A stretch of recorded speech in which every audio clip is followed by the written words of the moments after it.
Hello guys, welcome to my cooking channel. जय जगन्नाथ। आज मुझे छोट आलू को लेकिन आउ एक रेसिपी प्रस्तुत करुँची। रेसिपीर वीडियो को शेष पर्यंत देखो। वीडियोटी भल लगे मो चैनल को सब्सक्राइब, लाइक, कमेंट, शेयर करूँ।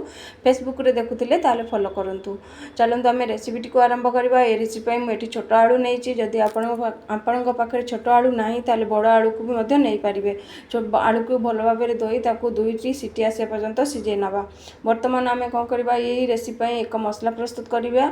यही रेसिपीर स्ट्रक्चर तो आपण मैंने देखिपे पूरा सबुज सबुज होती से मुझे एक मसला प्रस्तुत कर जहाद्वारा आमर रेसिपीर स्ट्रक्चर चेंज हो। मुझे गोटे मुठा धनिया पत्र, गोटे मुठा पुदीना पत्र को भल भाव धोई से ऐड कर गोटे स्मॉल ग्राइंडर जार ऐड कर नहीं से किसी रसुण, किसी अदा एवं किसी कंचा लंका नहीं। आपण पसंद अनुसार कंचा लंका ऐड करेंगे। गोटे चामच जीरा पकई अल्प पानी दे ताकू चिकन करके बाटी आनिबा। वर्तमान आमर मसला भी प्रस्तुत हो गला। एपटे आमर आलू भी सीझी जाइए और ठंडा हो जाइए। आलूर चोपा गुड़िक मुझे भल भाव छड़े नहीं।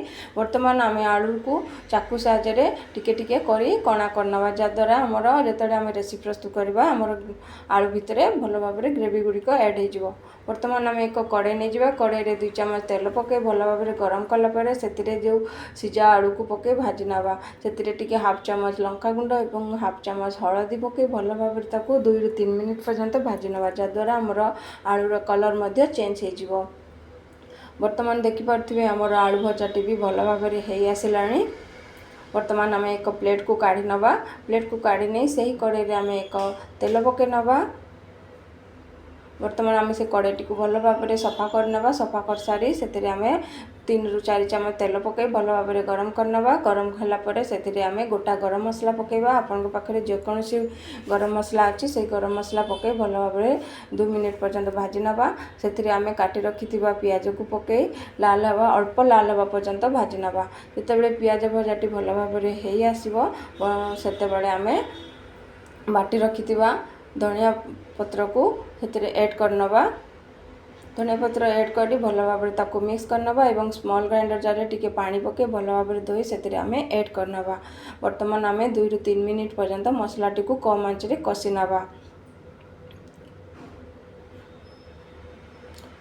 मसलाटी को भल भाव आम कषिला से आम स्वाद अनुसार हलदी और गोटे चामच धनिया गुंड और स्वाद अनुसार लुण पकई भल भाव ताको कषि नवा जहाद्वारा आमर मसलाटी भी भल भाव कषि आसो। वर्तमान आम हलदी धनिया गुंड गोटे चामच स्वाद अनुसार लुण पकई भल भाव ताको कषि नवा। ये समय आम आंचटी को पूरा पूरी भाव कम रे रखिबा। भल भाव मसलाटी कषिज।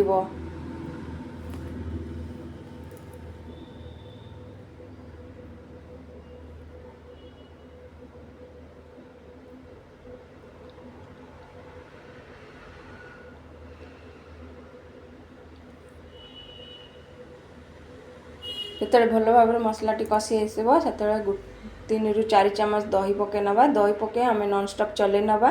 नॉनस्टॉप चलेवा फल दहीटी छिड़ी न थाए। एठी आम टमाटर ऐड करना से खटापाई मुझे दही ऐड करी दही पकई भल भाव मसलाटी को कषि नवा। वर्तमान आपण मैंने देखिपे मसलाटी भल भाव कषिगला।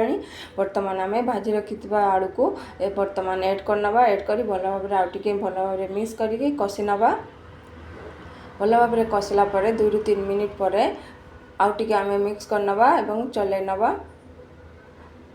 शेष में आम ए हाफ चामच गरम मसला गुंड एवं टिके लुण जदि कम लगुच ताले लुण पकई नेबे। मोर लुण टिके कम लगुला मुझे लुण आउ टिके पकई नहीं। आपड़ देखिकी स्वाद अनुसार देखिकी लुण ऐड करेंगे। ये हाफ चामच गरम मसला गुंड पकई नहीं पकई भल भाव मिक्स कर नहीं। मिक्स करला से बेसी आम पानी ऐड करवानी। अल्प हाफ कप पानी ऐड करवा कहीं आमर आलूटी टिके ड्राए हम। तो भल भाव आम मिक्स करने भल भाव मिक्स कर से हाफ कप पानी पकई भल भाव मिक्स करना। भल भाव मिक्स कर सारापर 2 मिनिट पर्यंत ढांकी कम आंच रे बसई नवा। यही रेसिपीर टिके टेक्सचर टिके बैलेंस को करने मुझे गोटे चामच चीनी पकई नहीं। जदि आपण मैंने चाहती ताले चीनी स्किप करें। चीनी न पकेले भी चलो। वर्तमान मुझे गोटे चामच चीनी पकई नहीं कहीं दही पकई से टिके बैलेंस आसो। यार टिके जो आमर चटनी खाई था धनिया चटनी से चटपटा आसी था राग खटा मीठा तो से मुझे चीनी पकई चीनी पकई 2 to 3 मिनिट पर्यंत कम आंचरे बसई नहीं। बर्तमान आपण मैंने देखिपे आमर ये रेसिपीटी पूरा पूरी भाव में प्रस्तुत हो गलानी। बर्तमान आम ताको मिक्स करनबा एवं गैस टी को बंद करी आम प्लेटिंग करनबा। बर्तमान आमर प्रस्तुत हो गला हरियाली आलू। यही रेसिपी को आपण मैंने गरम गरम भात रुटी पराठा सहित खाइबा को दिंतु निश्चित भल लगे भिडियोटी भल लगे। Bye bye.